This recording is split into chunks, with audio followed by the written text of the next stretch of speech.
तो last episode के and पे हमने देखा था कि मास्टर सैंग का वहाँ पर इंट्रोडक्शन हो रहा था। मास्टर सैंग वहाँ पर ये सारी बातें सुनने के बाद काफी ज्यादा खुश हो रहे थे और कहते हैं कि मुझे यहाँ पर काफी ज्यादा शर्मिंदगी हो रही है कि ये यहाँ पर सभी के सामने मेरा इंट्रोडक्शन दे रही है। साथ ही वो सभी लोगों से कहता है कि मेरा नाम सैंग म्योंग गिल है और मैं यहाँ पर इस साल सिचुआन की असेंबली में अपने साथ एक और भी डिस्टिंग्विश्ड गेस्ट को अपने साथ लेकर आया हूँ। आप सभी लोगों को शायद इसके बारे में नहीं पता होगा, लेकिन मैं इस वक्त अपने सेक्टर लीडर के मास्टर किलजोन की बेटी यूनहुई को अपने साथ लेकर आया हूँ। मैं यहाँ पर उम्मीद करता हूँ कि तुम सभी लोग यहाँ पर मुझे बहुत ही अच्छी परफॉर्मेंस दिखाओगे। तुम सभी लोग यहाँ पर दिखाओगे कि तुम सभी लोग किस मिट्टी के बने हो। हाल मास्टर उन लोगों से कहती है तो मास्टर सैंग यहाँ पर तुम सभी लोगों के रेफरी होने वाले हैं। वो यहाँ पर रेफरी और जज दोनों होंगे, यानी कि तुम लोग जब यहाँ पर फाइट करोगे, चाहे वो लाइफ एंड डेथ की बैटल हो या फिर कोई ऐसी बैटल हो या फिर फ्रेंडली डुअल हो, तो मास्टर सैंग यहाँ पर उसको ओवरसी करेंगे। और तुम में से अगर किसी ने भी यहाँ पर गलती करने की कोशिश की, रूल्स को अनफॉलो किया, तो फिर मास्टर सैंग यहाँ पर पर्सनली तुम्हें सजा देंगे। अगर तुम्हें यहाँ पर किसी के साथ फाइट करनी है, किसी के साथ लाइफ एंड डेथ में फाइट करनी है, तुम्हें यहाँ पर मास्टर सैंग से पहले परमिशन लेनी होगी।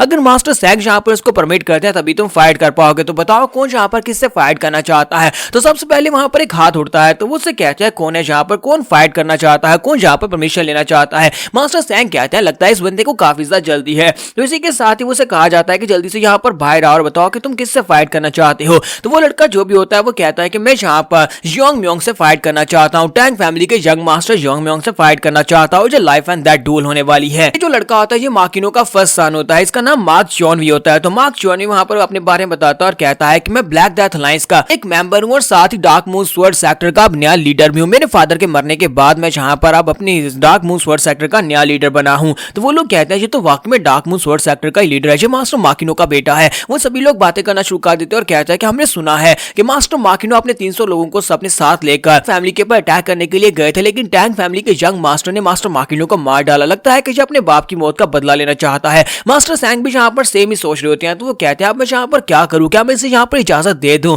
ये यहाँ पर सिर्फ और सिर्फ बदला लेने की वजह से टैंग फैमिली के यंग मास्टर से फाइट करना चाहता है। तो मार्क चॉनवी जो होता है वो मास्टर सैंग से कहता है कि मास्टर सैंग प्लीज यहाँ पर मुझे इसके साथ लाइफ एंड डेथ डुएल की इजाजत दे दे। मैं यहाँ पर अपनी मर्जी से ये फाइट करना चाहता हूँ, मुझे अपनी फादर की मौत का बदला लेना है। इस लड़के ने मेरे फादर को मारकर हमसे दुश्मनी की है, तो यहाँ पर मुझे इसका बदला तो लेना पड़ेगा। मेरियो गुस्से के साथ कहते हैं कि ये बंदा यहाँ पर क्या बकवास किए जा रहा है, ये यहाँ पर बदला लेने की बात कैसे कर सकता है, जबकि बदला तो हमें लेना चाहिए क्योंकि इसका डैड वहां पर 300 लोगों को लेकर हमें मारने के लिए आया था। तो मास्टर सैंग उसे कहते हैं लड़के मार्क चॉनवी ठीक है मैं यहाँ पर तुम्हें इजाजत देता हूँ। तो ब्लैक डेथ अलायंस से यानी डार्क मून स्वॉर्ड सेक्टर का यंग मास्टर मार्क चॉनवी और दूसरी तरफ से टैंग फैमिली का यंग मास्टर योंग म्योंग, दोनों प्लीज यहाँ पर जल्दी से अरीना में आ जाओ। अगर दोनों यहाँ पर इस बात से सहमत है कि वो दोनों यहाँ पर लाइफ एंड डेथ फाइट करना चाहते हैं, दोनों यहाँ पर आ जाओ। और इसी के साथ ही वो दोनों जंप करते हुए अरीना में पहुंच जाते हैं। हमारा योंग म्योंग वहां पर अरीना में आ जाता है। उनके वहां पर आने के बाद लोग जब वहां पर हमारे योंग म्योंग को अरीना में देखते हैं तो वो सभी लोग उसे देखकर काफी हैरान होते हैं और कहते हैं कि इस लड़के के बारे में हमने काफी सारी कहानियां सुनी है। हमने सुना है कि टैंग फैमिली में एक नया यंग मास्टर हुआ है जो कि काफी ज्यादा पावरफुल है, लेकिन इस लड़के को देखकर लगता नहीं है कि ये इतना ज्यादा स्ट्रॉन्गर है। जबकि यहाँ पर योन ही को दिखाते हैं कि योन हुई जो होती है वो हमारे योंग म्योंग को देखने के बाद शर्माना शुरू कर देती है और कहती है कि जैसा इसके बारे में सुना था ये हैंडसम है, जो तो बिल्कुल बहुत ज्यादा हैंडसम है। तो मास्टर सैंग जो होता है वो योन हुई की तरफ देख रहे होते हैं और कहते हैं जरा देखो तो सही, जरा इसका चेहरा देखो कैसे ग्लो कर रहा है। उस लड़के को देखकर इसका चेहरा कितना ज्यादा ग्लो कर रहा है। लेकिन मुझे लगता है कि अगर यहाँ पर टैंक लैंड का ये लड़का लाइफ एंड डेथ बैटल में हार जाता है तो ये बहुत बड़ी डिसअपॉइंटमेंट होने वाली है और यून हुई भी इस बात से बहुत ज्यादा नाराज हो जाएगी। हो सकता है कि उसका दिल टूट जाए। तो मास्टर सैंग उनसे कहता है कि मैं यहाँ पर तुम्हें एक और रूल बता देता हूँ कि इस फाइट के दौरान सिर्फ और सिर्फ एक यंग मास्टर के साथ उसकी जो मेड आई है या फिर उसका जो बॉडीगार्ड आया है वही लोग सिर्फ इस कंपटीशन में इंटरफियर कर सकते हैं। उनके अलावा कोई भी यंग मास्टर, कोई भी एल्डर या फिर कोई भी दूसरा बंदा यहाँ पर आकर बीच में फाइट को नहीं रुकवा सकता। अगर तुम में से कोई भी यहाँ पर फाइट के बीच में आता है तो मैं पर्सनली अपनी तलवार के साथ उसका सर काटूंगा। यानी कि तुम यहाँ पर रूल्स को अनफॉलो करोगे तो तुम्हें यहाँ पर सजा मिलेगी। दूसरा रूल यहाँ पर यह भी है कि अगर यहाँ पर लाइफ एंड डेथ कॉन्ट्रैक्ट को साइन किया गया है तो इसका मतलब यह है कि ये लाइफ एंड डेथ मैच है। एक के मरने पर ये मैच खत्म होगा, चाहे दूसरा बंदा यहाँ पर माफी की बी की क्यों ना मांग रहा हो, सरेंडर ही क्यों ना कर रहा हो, तुम लोग उसके सरेंडर को इग्नोर करके उसको जान से मार सकते हो। मैं इसकी इजाजत देता हूँ। तुम दोनों इन टर्म्स को एग्री करते हो तो वो दोनों कहते हैं हाँ हम लोग इन टर्म्स को एग्री करते हैं। साथ ही वहां पर मार्क चॉनवी के साथी जो होते हैं ऊपर आ जाता है क्योंकि अपने साथ वो 2 गार्ड्स को लेकर आया होता है। वो अपने साथ मेड नहीं लेकर आया था बल्कि दोनों ही गार्ड्स लेकर आया होता है। वो दोनों गार्ड्स को ऊपर बुला लेता है। जब वो दोनों गार्ड्स को ऊपर बुला लेता है तो उसके गार्ड्स काफी ज्यादा स्पेशल वॉरियर्स होते हैं। दूसरी तरफ से मास्टर सैंग हमारे योंग म्योंग से कहते हैं कि टैंग फैमिली के यंग मास्टर क्या तुम अपने साथ यहाँ पर अपने गार्ड्स को नहीं बुलाना चाहोगे, क्या तुम्हें यहाँ पर मदद नहीं चाहिए होगी। तुम्हारा योंग म्योंग कहता है कि इस बात से क्या फर्क पड़ता है। मैंने पर्सनली यहाँ पर अपने गार्ड्स और अपनी मेड से कहा है कि वो लोग इस फाइट में इंटरफियर नहीं कर सकते क्योंकि ये फाइट तो वैसे भी यहाँ पर इसी तरह ही एंड होने वाली है। यहाँ पर चाहे एक बंदा हो या फिर 3 लोग हों, क्योंकि आउटकम तो बिल्कुल वैसी ही रहने वाली है, ये सभी लोग यहाँ पर मरने वाले हैं। तो ये बात सुनने के बाद मास्टर सैंग कहते हैं कि लड़के तुम बहुत ज्यादा बहादुर हो, तुम्हारी बातें तो बहुत ज्यादा बढ़िया हैं, चलो फिर ठीक है जल्दी से अपनी फाइट को स्टार्ट करो, चलो देखते हैं कि वाकई में तुम्हारी तलवार भी इतनी तेज है या नहीं।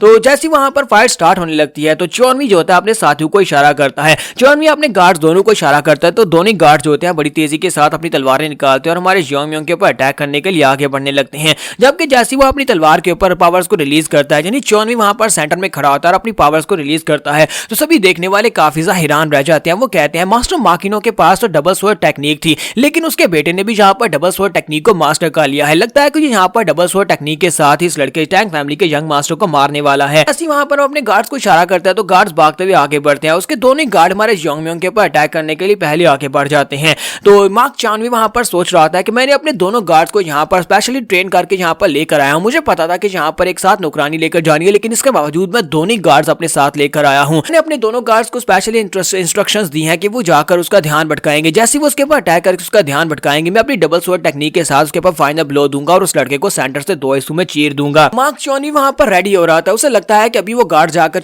योंग के ऊपर अटैक करेंगे और उसका ध्यान भटकेगा, लेकिन इसी के साथ ही दिखाते हैं कि वो दोनों गार्ड जो होते हैं हमारे योंग के पास से गुजरने के साथ ही पीछे जाकर गिर जाते हैं और वहीं पर गिरकर मर जाते हैं। ये देखकर सभी लोग बहुत ज्यादा हैरान हो जाते हैं, मास्टर सैंग और इसके साथ साथ सिम्हा हाल मास्टर भी काफी हैरान होती है। दोनों गार्ड्स वहां पर ग्राउंड के ऊपर गिरे पड़े होते हैं, उनकी गर्दन के अंदर नीडल्स होती हैं। वो लोग कहते हैं कि अचानक से यहाँ पर क्या हुआ, हमें तो कुछ दिखाई भी नहीं दिया। वो दोनों गार्ड योंग के ऊपर अटैक करने के लिए आगे बढ़े थे, लेकिन अब उन दोनों की गर्दन के अंदर एक नीडल दिखाई दे रही है, ऐसा लगता है जैसे उन्हें पॉइजन दिया गया है, लेकिन ये कब हुआ। मास्टर सैंग कहते हैं कि ये लड़का इसकी पॉइजन को नीडल को फेंकने की टेक्निक इतनी ज्यादा स्टीक थी और इतनी ज्यादा तेज थी कि मैं भी नहीं देख पाया। योंग चौनवी से कहता है कि तुम कितनी देर तक वहां पर स्टैंस लेने में खड़े रहोगे, क्या तुम यहाँ पर मेरे पर अटैक करने के लिए आगे नहीं बढ़ोगे, क्योंकि मैं बहुत ज्यादा बोर हो रहा हूँ। तो चौनवी कहता है कि मैं तुम्हें मार डालूंगा और बड़ी तेजी के साथ उसके ऊपर अटैक करने के लिए आगे बढ़ता है। तो अपनी डबल स्वॉर्ड टेक्निक को यूज करते हुए हमारे योंग के करीब पहुंचता है और कहता है कि मैं तुम्हें बिल्कुल भी नहीं छोड़ूंगा। जैसे वो डबल स्वॉर्ड टेक्निक को यूज करते हुए अटैक करता है तो हमारा योंग सामने से गायब हो जाता है। वो कहता है ये क्या, उसकी बॉडी कहां पर डिसअपियर हो गई। तो हमारा योंग वहीं पर होता है, वो बड़ी तेजी के साथ उसके साइड पर जाकर खड़ा हो जाता है और उसे कहता है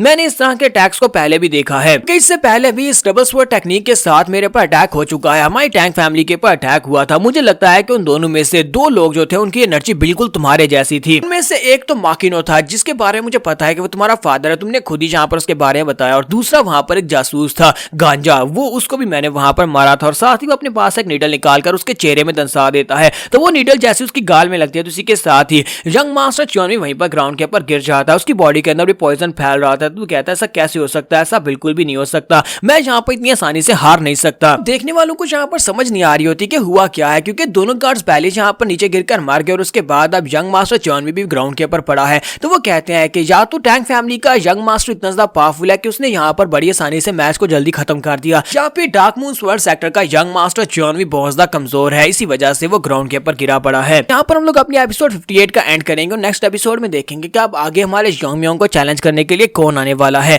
तो एपिसोड की एक्सप्लेनेशन अच्छी लगी हो तो कमेंट करके जरूर बताइएगा और वीडियो को लाइक करना मत भूलिएगा। Thank you.